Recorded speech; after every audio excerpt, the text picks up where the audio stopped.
Praise the Lord. இந்த ஜனவரி மாதத்தில் 15ஆம் தேதி ஆகிய இந்த வியாழக்கிழமையின் காலை வேளையில் தேவ சமூகத்தில் வந்திருக்கிற ஒவ்வொருவரையும் கர்த்தர் தாமே ஆசீர்வதிப்பாராக.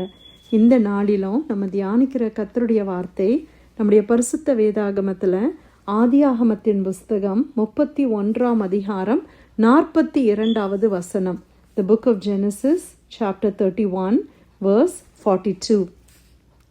என் பிதாவின் தேவனாகிய ஆபிரகாமின் தேவனும் ஈசாக்கின் பயபக்திக்குரியவரும் என்னோடு இராமற் போனால் நீர் இப்பொழுது என்னை வெறுமையாய் அனுப்பிவிட்டிருப்பீர். தேவன் என் சிறுமையையும் என் கை பிரயாசத்தையும் பார்த்து நேற்று ராத்திரி உம்மை கடிந்து கொண்டார் என்று சொன்னான். அல்லேலூயா. கர்த்தருடைய அருமையான இந்த வார்த்தைக்காக இந்த காலை வேளையில் நம்ம தேவனை ஸ்தோத்திரிக்கலாமா? இந்த வார்த்தையை யாக்கோபு லாபான் இடத்திலே அவர் சொல்லுகிறார். நமக்கெல்லாம் தெரியும், யாக்கோபு ஏசா என்பவர்கள் ஈசாக்குக்கும் ரெபேக்காளுக்கும் பிறந்த பிள்ளைகள்.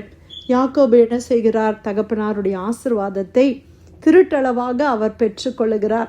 ஏசாவை போல வேஷம் மாறி தாயினுடைய அறிவுரையை பார்த்து அதன்படியாக ஏசாவை மாறி வேஷம் போட்டு அவருடைய ஆசீர்வாதங்கள், அதாவது அந்த புத்திர சுவிகாத்தின் ஆசீர்வாதங்கள், முதல் பிறக்கிறவர்களுடைய பர்த் ரைட் பிளஸ்ஸிங், அதை அவர் வாங்கி கொண்டு அதற்கு பிறகு ஏசா ரொம்ப கோபமாக இருக்கிறதுனால பெற்றோர் என்ன செய்கிறாங்க, சரி இனிமே யாக்கோபு இங்கே இருக்க முடியாதுன்னு சொல்லி ரெபேக்காள் தன்னுடைய ஊருக்கு அவனை அனுப்பி விடுகிறார். ரெபேக்காள் அவளுடைய வீடு வேற இடம் இல்லையா, அந்த இடத்துக்கு நீ போன்னு சொல்லி அனுப்பி விடுகிறாள். அப்படியாக யாக்கோபு போகிறத நம்ம பார்க்குறோம். அங்கே போய் இந்த ரெபேக்காளுடைய பிரதர் சகோதரன் லாபானுடைய வீட்டில் அவன் தங்கியிருக்கிறான். அங்கே இருக்கிற அவங்களுடைய மகளை 2 மகள்களையும் அவங்க திருமணம் செய்கிறது. லேயாள், ராகேல், அப்புறம் அவங்களுக்கு பிள்ளைங்க பிறக்கிறது எல்லாம் நம்ம அறிந்திருக்கிறோம். அப்போது இந்த சம்பவம் என்னென்னா, இந்த யாக்கோபு லாபானோட கீழே வேலை பார்க்கிறான் ஒரு மெய்ப்பனாக. அவருடைய ஆடுகளை எல்லாம் இந்த யாக்கோபு பராமரித்து மேய்த்து அதன் மூலம் அவர் ஒரு சம்பளத்தை கொடுக்கிறார். அப்படியாக அவர் வாழ்க்கை வாழ்ந்து கொண்டிருக்கிறார். ஆனால் இந்த லாபான் எப்படிப்பட்ட மனிதன் அப்படின்னு பார்க்கும்போது, நல்லா யாக்கோப் கிட்ட இருந்து அப்படி வேலையை உறிஞ்சி வாங்குற ஒரு மனுஷனை போல இருக்கிறவர். சிலர் அப்படி இருப்பாங்க இல்லையா, வேலை ஸ்தலத்தில் எவ்வளோ வேலை பலுவை ஒருத்தர் மேலே போட்டு வேலையை அப்படியே சில நேரத்தில் நம்ம நினைப்போம் அப்படியே நம்மளை ஸ்குவீஸ் பண்ணுறாங்களே. அந்த மாதிரி பர்சன் தான் இந்த லாபான். ஈவந்தோ அவன் மாமனார், இவன் மருமகனாக இருந்தால் கூட எந்த அளவுக்கு அவனை வேலை வாங்க முடியுமோ அவன்கிட்ட வேலை வாங்குறான். ஃபஸ்ட்டே நம்ம பார்க்குறோம், ராகேல நான் பிரியமாக இருக்கிறேன்னு சொன்ன உடனே நீ 7 வருஷம் அவனுக்காக வேலை பாரு, என் மகளை கொடுக்குறேன் அப்படின்னு சொல்கிறான். கடைசியில் ராகேல கொடுக்கறதுக்கு பதிலாக லேயால கொடுத்துட்டு இன்னும் 7 வருஷம் வேலை பாரு, அப்போ உனக்கு நான் ராகேல கொடுக்குறேன். அவ்வளோ ஒரு ஏமாற்றுகிற ஒரு மனிதனாக இருக்கிறான். அதற்கு பல காரணங்கள் இருக்கலாம். ஒருவேளை யாக்கோபுக்கு ஆண்டவர் ஒரு பாடம் கற்றுக் கொடுக்கிற விதமாய் கூட இது இருந்திருக்கலாம். ஏன்னா யாக்கோபும் அதே மாதிரி தகப்பனாரை ஏமாற்றினார் என்பதை நாம் அறிந்திருக்கிறோம். என்னவோ நமக்கு தெரியல.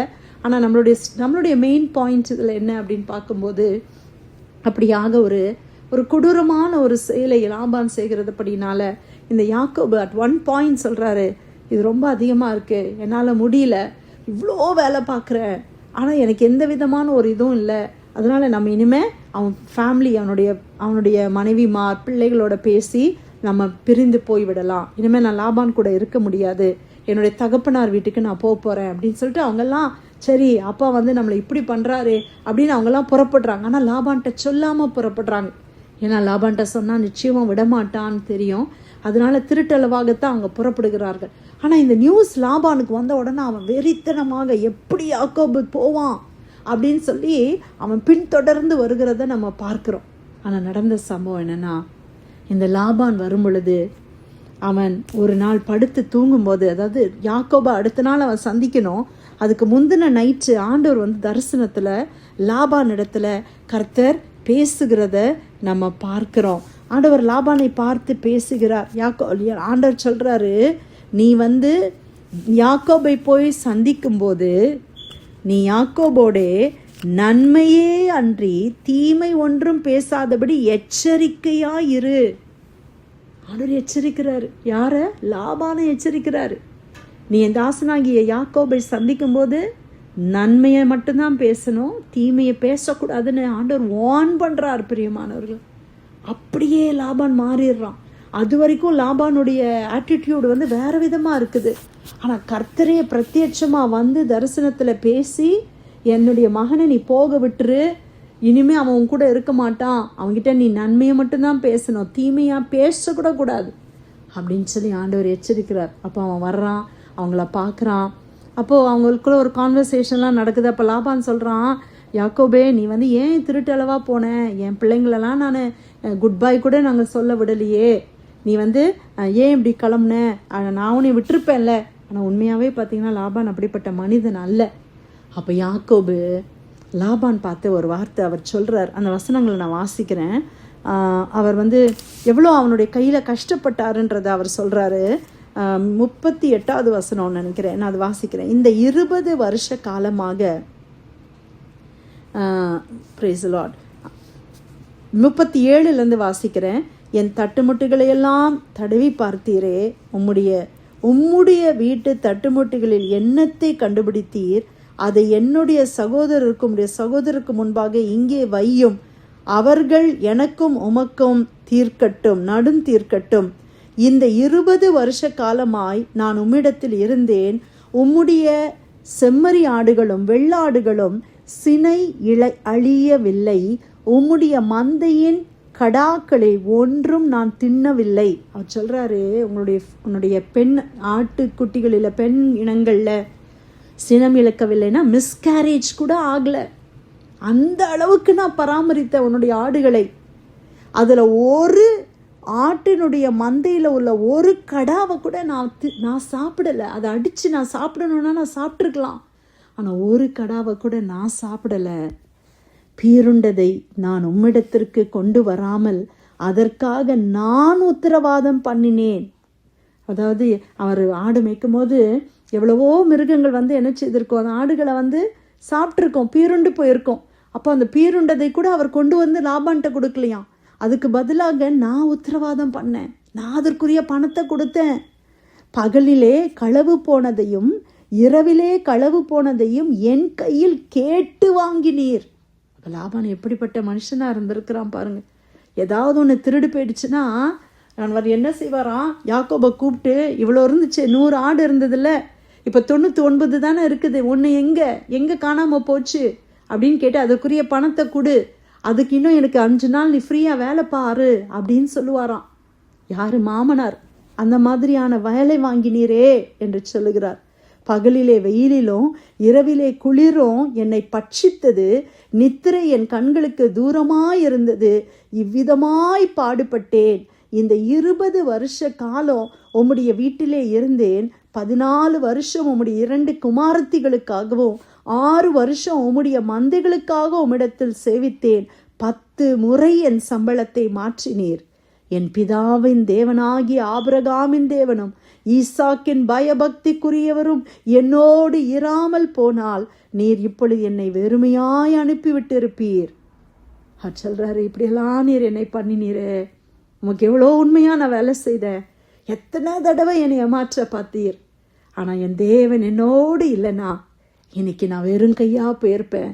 ஆனால் கர்த்தர் என்னோடு இருந்தனால ஒரு பெரிய பரிவாரத்தையே கர்த்தர் கொடுத்திருக்கிறாரு என்று சொல்லி அவர் சொல்றாரு, தேவன் என் சிறுமையையும் என் கை பிரயாசத்தையும் பார்த்து நேற்று ராத்திரி உம்மை கடிந்து கொண்டார் என்று சொன்னான். அல்லேலூயா. ஆண்டவர் என் சிறுமையை பார்த்தார். ஆனால் என்னுடைய அஃப்ளிக்ஷன், என் சிறுமையை கர்த்தர் பார்த்தார். என்னுடைய கையில் நான் எவ்வளோ பிரயாசப்பட்டேன்றதை ஆண்டவர் பார்த்தாங்க. அதனால தான் நேற்று ராத்திரி உன்னை ஆண்டவர் கடிந்து கொண்டாங்க என்று சொல்லி அந்த இடத்துல அவர் சொல்லுகிறத பார்க்குறோம். அதற்கு பிறகு லாபான் அவர் ஒரு பொருத்தனை பண்ணுறாங்க. லாபான் அவரை சமாதானமாய் அனுப்பிவிடுகிறதை நாம் பார்க்குறோம். பிரியமானவர்களே, ஒருவேளை நம்மளுடைய வாழ்க்கையில் இப்படிப்பட்ட சூழ்நிலையில் கடந்து போகிறோமா?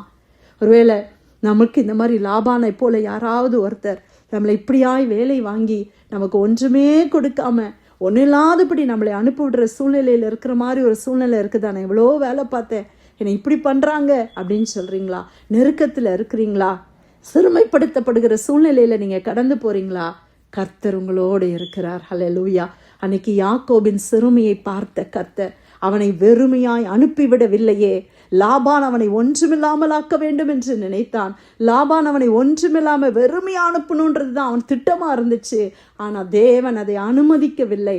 கர்த்தர் உங்களோடு கூட இருப்பாரே ஆனால் ஆண்டவர் நமக்காக யுத்தம் பண்ணி எல்லாவற்றிலையும் நமக்கு நன்மையை கட்டளையிடுவார். ஹல்லேலூயா.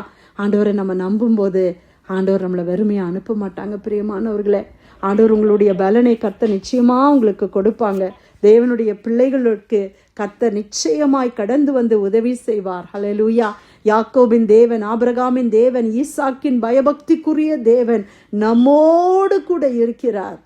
அவர் நம்முடைய தேவைகளை சந்திப்பார், நம்முடைய காரியங்களை பொறுப்பெடுத்து நடத்துவார். மனிதங்க நம்மளை ஏமாற்றலாம், மனிதர்கள் நம்மளை சூறையாடலாம், மனிதர்கள் அவர்களுடைய சுயநலத்திற்காக நம்மளை ஒருவேளை உபயோகப்படுத்தலாம். ஆனால் கர்த்தர் உங்களோடு கூட இருக்கும் பொழுது நாம் வெறுமையாய் போவது இல்லை.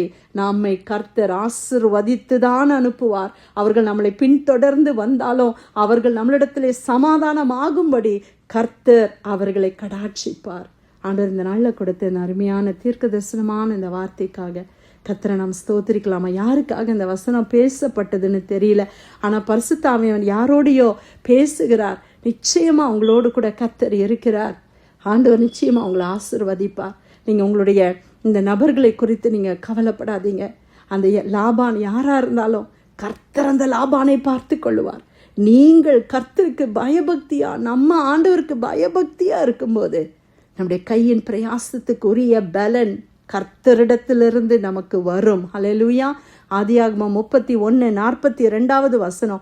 என் பிதாவின் தேவனாகிய ஆபிரகாமின் தேவனும் ஈசாக்கின் பயபக்திக்குரியவரும் என்னோடு இராமல் போனார். நீர் எப்பொழுது என்னை வெறுமையாய் அனுப்பிவிட்டிருப்பீர். தேவன் என் சிறுமையையும் என் கையின் பிரயாசத்தையும் பார்த்து நேற்று ராத்திரி உம்மை கடிந்து கொண்டார் என்று சொன்னான். கர்த்தர் கொடுத்த வார்த்தைக்கு நன்றி செலுத்தி யாராவது நம்ம ஜெபிக்கலாமா?